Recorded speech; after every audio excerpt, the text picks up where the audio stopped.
इयत्ता 10वी chapter number 1 हा चॅप्टर आपण सुरुवात केली होती. त्याबद्दल आपण बरीचशी माहिती बघितली की what is by heredity, what is by that is a evolution, त्याची आपण व्याख्या बघितली. ती डेफिनेशन तुम्हाला पुस्तकात घ्यायला सांगितली. आता आपण त्या ठिकाणी that is a translation and transcription याबद्दल सविस्तर माहिती बघूया. त्यामध्ये ट्रान्सक्रिप्शन हा आपण पहिला पॉइंट बघितलाय. मग त्यामध्ये पहा की आपण ट्रान्सक्रिप्शनची डेफिनेशन पाहिली.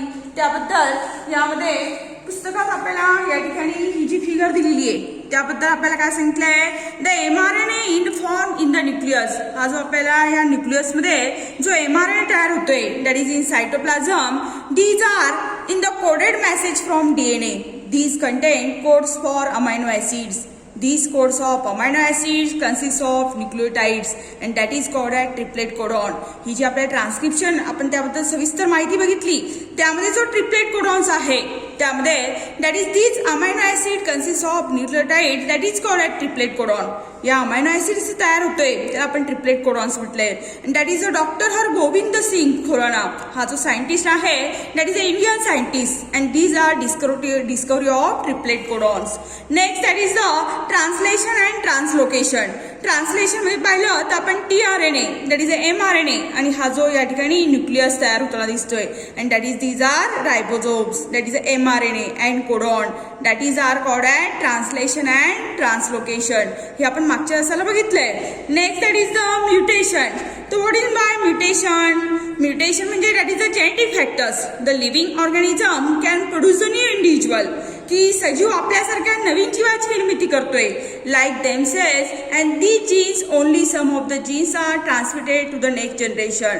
हे जे जीन्स तयार होतात ते नवीन जनरेशन मध्ये या ठिकाणी ट्रान्समिट होतात ते that is called as mutation. मग त्यामध्ये आपल्याला ही डेफिनेशन दिलेली आहे that is a living organism can produce new individual like themselves and due to these genes these are genes are transmitted to the next generation that is called as mutation. याप्रमाणे आपल्याला main sequence आणि replacement दिलेला आहे. Next that is the this mutation. याबद्दल आपण वेगवेगळे examples पाहिले. Next that is the evolution. What is bye evolution? The evolution that is a gradual changes in the living organism over a long duration. की यामध्ये सजीवांमध्ये कशी या ठिकाणी उत्क्रांती होत गेली that is a very slow going process. अशी जी स्लो प्रोसेस होती त्यामध्ये that is a development of organism म्हणजे सजीवांमध्ये कशी डेव्हलपमेंट होत गेली that is called as evolution. त्याला आपण काय म्हटलंय, उत्क्रांती. मग अशी जी उत्क्रांती आहे ती that is a 3.5 billion years ago. अशी जी उत्क्रांती झाली आहे ती 3.5 या ठिकाणी बिलियन्स इयर्स ॲगो म्हणजे एवढ्या अब्ज वर्षापूर्वी life had not existed on the earth. त्या काळी या ठिकाणी एकही सजीव पृथ्वी तलावर नव्हता. मग how that is these are living organism develop तर that is these are may have been simple element in the ocean on the earth. की या ठिकाणी ओशन मध्ये आपल्याला एक सिम्पल इलेमेंट सापडला and that is these inorganic compounds these are form. त्यापासून एक इनऑर्गॅनिक कंपाऊंड तयार झालाय that is a complex compounds. मग त्यामध्ये proteins nucleo acids are form that is a long period from the simple compounds. म्हणजे यापासून जो सिम्पल कंपाऊंड झाला आहे त्यामध्ये भरपूर कालावधी गेलेला आहे. मग that is these primitive types of cells. आणि अशाप्रमाणे पेशी आणि पेशींपासून या ठिकाणी सेल्स पासून ऑर्गन्स आणि ऑर्गन पासून ऑर्गॅनिझम्स या ठिकाणी आपल्याला डेव्हलपमेंट होताना दिसतोय. That is these are crores of species of plants and animal that is a huge diversity. म्हणजे या ठिकाणी कितीतरी वनस्पती पेशी आणि प्राणी पेशींची या ठिकाणी कितीतरी वर्ष आपल्याला जाताना दिसतात ते and that is the shape and complexity are present. यामध्ये आपल्याला बऱ्याचशा त्यांच्या सेप कॉम्प्लेक्सिटी पाहायला मिळते. That is the amoeba paramecium. युनिसेल्युलरमध्ये जर आपण उदाहरण पाहिलं तर amoeba and paramecium and giant that is a giant whales. त्याप्रमाणे म्हणजे अमिबापासून तर या ठिकाणी जायंट व्हेल्स म्हणजे मोठा मासा या ठिकाणी इथपर्यंत आपल्याला त्याची निर्मिती होताना दिसते.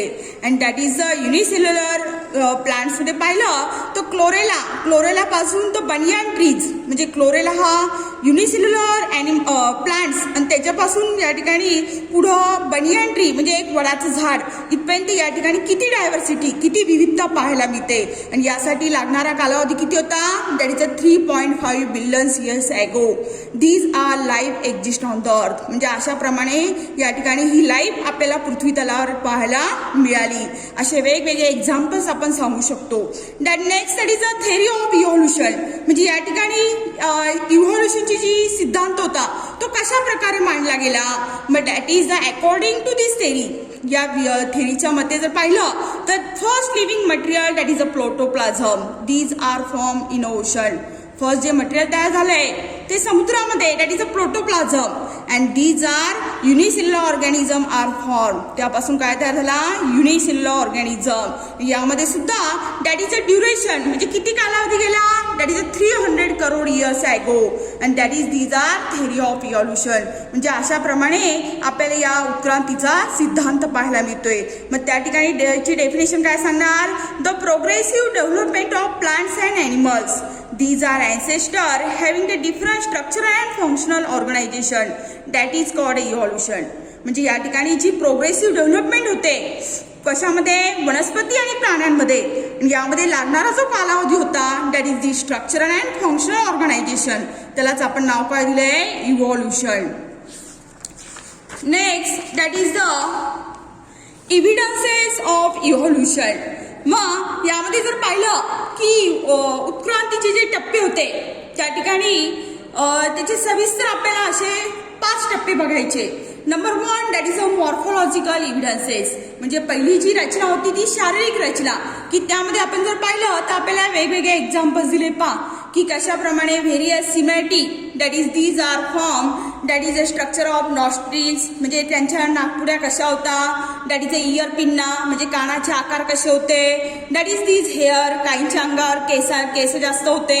तर these are seen in the animal. अशा आपल्याला वेगवेगळे ॲनिमल्स दाखवलेले.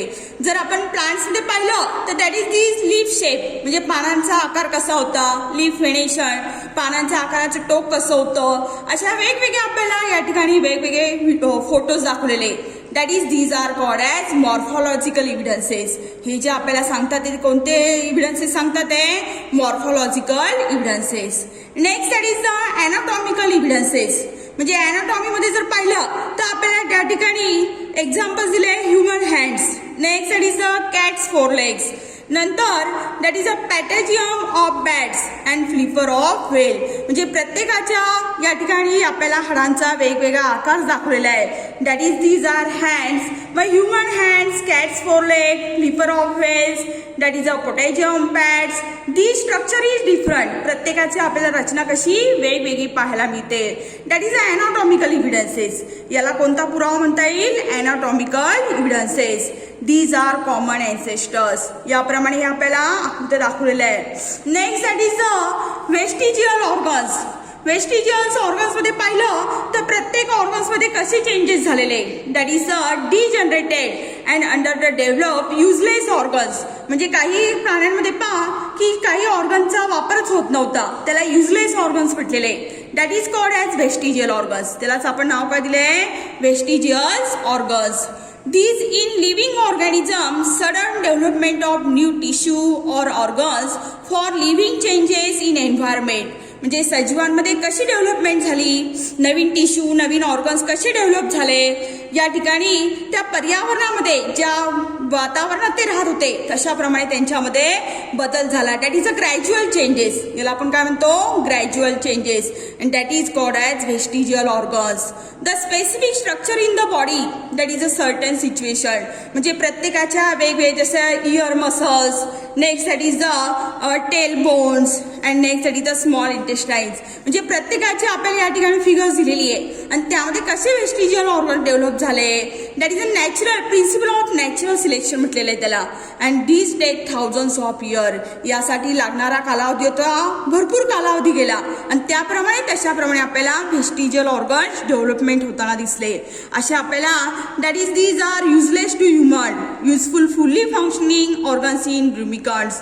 जर आपण पाहिलं तर काही काही युजलेस ऑर्गन्स होते आणि काही जे ऑर्गन्स होते that is the muscles of year pinna, म्हणजे कानांचा आकार कसा होता, that is useful in monkeys, म्हणजे माकडांमध्ये त्याचा आकार शेप कसा होता आणि ह्युमन्समध्ये कसा होता, that is this vestige organs.